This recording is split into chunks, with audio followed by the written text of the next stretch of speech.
Bonsoir à toutes et à toutes, fidèles auditeurs de l'émission C'est pas fini. Et donc ce soir avec nous, Polo et Oasis, deux nouveaux invités. En direct, ouais. En direct, ouais, franchement c'est cool l'initiative. Hein. Ouais, franchement, je remercie Zélor pour l'invitation. Voilà. C'est vrai que vous êtes toujours fidèles au poste, hein. Donc je récapitule le thème d'hier, c'était toujours C'est pas fini. Enfin c'est fini. Mais c'est jamais fini. Mais c'est pas la petite. Mais ça fait que commencer, exactement. Ouais, exactement. Du coup, alors hier on était avec Monsieur Cheval, on a abordé plusieurs thèmes. Ce soir on a plusieurs thèmes et plusieurs questions. D'ailleurs on a des invités sans doute surprises qui seront là au cours de la soirée. Donc direct on va se mettre dans le jus, on va faire un petit versus avec deux questions simplement à répondre, hein, au plus simple. Est-ce que vous êtes prêts? Oasis, est-ce que tu es prêt? Oui, bien sûr. Toujours prêt. Ouais, bien sûr, moi également. Ouais. Ok, lançons le thème. Lançons le thème, donc c'est toujours sur le thème C'est pas fini. Eh non, je rigole. C'est fini, évidemment.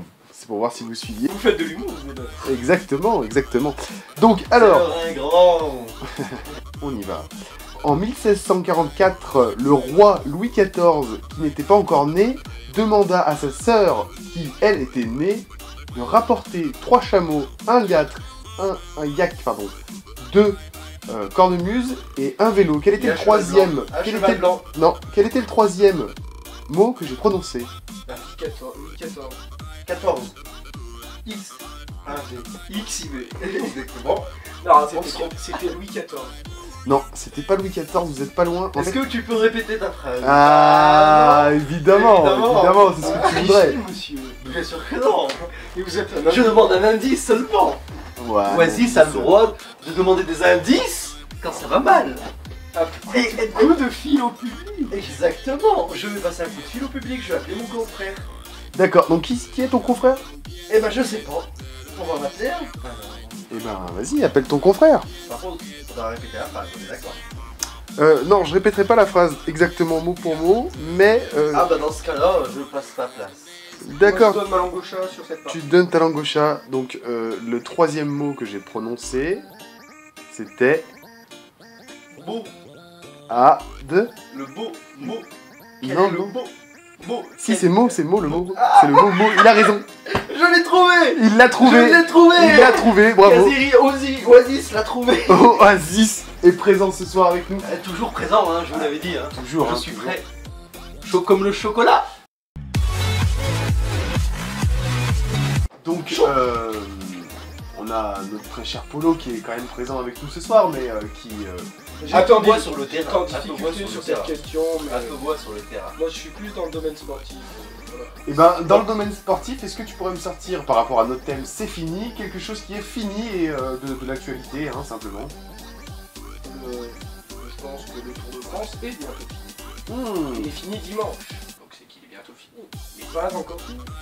Et là, ils sont où? Là, ils sont dans les Alpes actuellement et c'est font une quoi? course assez passionnante, je dirais, puisqu'on a plusieurs personnes qui peuvent gagner, enfin un surtout, avec des Français qui se montrent depuis quelques temps. Et pour rester dans le thème, est-ce qu'on peut en parler d'un qui est fini? Thibaut Pinot. Thibaut Pinot, effectivement, il est fini, il joue pour la JDJ, c'est FDJ, pardon. Oh là là, monsieur Zeller, franchement, vous revoyez vos fiches. Ah, mes fiches. Elle dépasse. Elle dépasse de votre poche, voyons. Ah, je suis découvert. Je l'ai trouvé. Il l'a trouvé. Et vous, mon très cher Oasis, est-ce que vous pouvez parler de quelque chose qui est fini? Je sais que vous êtes un fervent défenseur des droits de l'homme. Et d'ailleurs, récemment, dans l'actualité, il y a eu des gros sujets par rapport aux droits de l'homme. Hein, tu vas pouvoir en parler, Oasis. Qu'est-ce qui a réellement joué dans, moi je dirais, le combat que Alexis Tsipras a mené devant le Parlement? Ah, avec... le combat, il a mené un très bon combat, ça c'est sûr. Parce qu'on peut dire que c'est fini, hein, l'histoire. Exactement, mais c'est fini parce que Hollande et Merkel, le couple franco-allemand, ont semé la zizanie en Grèce. Largement. Ah, bah effectivement, ils ont semé la zizanie.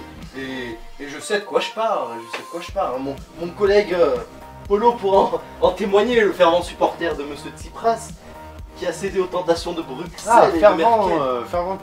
Fervent défenseur d'une personne qui est finie. Exactement, donc c'est la fin pour lui. Non, mais franchement, je suis peut-être un défenseur de Tsipras, mais je pense que dans les faits et sur la forme, c'était tout à fait crédible ce qu'il a fait. Ah bah bien sûr.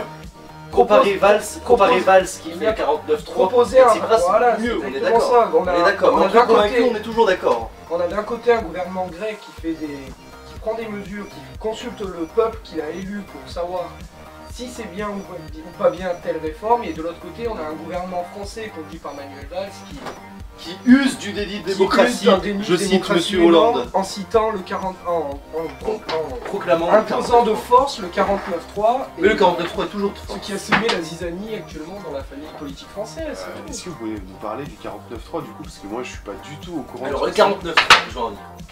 Le 49.3 est un outil démocratique. Je dis outil démocratique parce que je cite Madame Christiane Taubira, ministre de la Justice, garde des Sceaux. Tout simplement parce qu'il est dans la Constitution française. On est d'accord. Mais le 49.3 a été caricaturé comme étant un déni de démocratie par M. Hollande en 2012, qui était d'ailleurs candidat à la présidentielle, et en 2005 aussi. Non, mais en 2012 il en a parlé, Exactement. Vous ne connaissez pas votre histoire, monsieur. C'est pour ça que j'ai eu une bâche en histoire, enfin bref, ça c'est à part. Et ça faudra pas le mettre. Donc ça c'est fini aussi. Ah c'est sur les ondes. Ah c'est sur les ondes. Ah merde alors. On peut dire que Monsieur Oasis, le bac d'Oasis est fini. Exactement. Eh ouais, c'est fini. Du coup pour terminer par rapport au 49.3. Alors le 49.3, d'accord. 49.3 pardon. Le 49.3, donc voilà.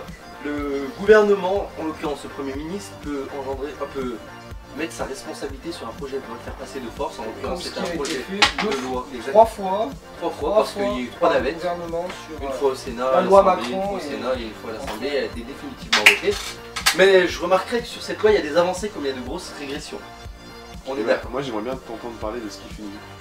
Ce qui est fini, c'est que la démocratie est finie, c'est ça qui fait. Comment ça elle est finie la démocratie? Le déni de démocratie de François Hollande.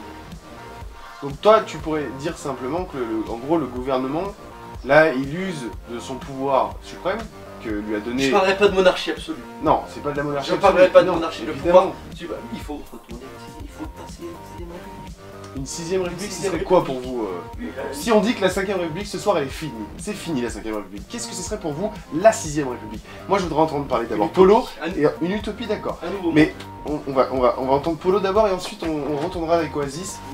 Polo, qu'est-ce que ce serait pour toi la 6ème République? Actuellement, il y a beaucoup de penseurs qui sont en train d'y réfléchir, notamment je citerai Arnaud Montebourg ou le Front de Gauche. Arnaud Montebourg qui a été d'ailleurs le premier l'investigateur de la 6ème République. Après que Mélenchon l'ait suivi, bien sûr. Exactement. Et ensuite, franchement, pour moi, la 6ème République, à l'heure actuelle, il y a des penseurs qui pensent, donc, et je pense plus tard que c'est une idée qu'on peut mettre en œuvre, c'est-à-dire que c'est le peuple doit décider de ce qui peut se trouver dans cette constitution. Comme par exemple, éliminer le 49.3, je pense que ça peut être une super alternative à ce qui se passe en ce moment. Bien sûr, et le problème qu'on a en France, c'est que nos élus ne sont pas assez de proximité. C'est pour ça qu'il faudrait mettre un scrutin proportionnel à l'Assemblée nationale. C'est quoi? Tout simplement pour plus de représentation des élus. Les élus ne sont pas assez représentés. Il manque ce travail de proximité aux élus. Le travail, c'est ce qui fait gagner. Voilà, exactement. C'est ce qui fait gagner. Et les visages, ils se retiennent. Mettre en place le non-cumul des mandats également me paraît une idée forte de cette nouvelle constitution. C'est-à-dire que ne pas exercer deux pouvoirs de l'exécutif. Ce qui permet à un jeune, sans doute, de pouvoir être investi. Parce qu'actuellement, on voit très bien que la classe politique française... Pense le rajeunissement. On voit très bien que la classe politique française actuellement est vieillissante. On pense notamment à Jean-Marie Le Pen qui a quand même 90 ans et qui encore souhaite se présenter à la région. Alain Juppé. Alain Juppé qui a plus de 70 ans, qui brigue le poste de président de la République en 2017. Et un casier judiciaire aussi gros qu'un pot de protéines. Ne parlons pas du chef du parti. Exactement, le monsieur le républicain. Le républicain.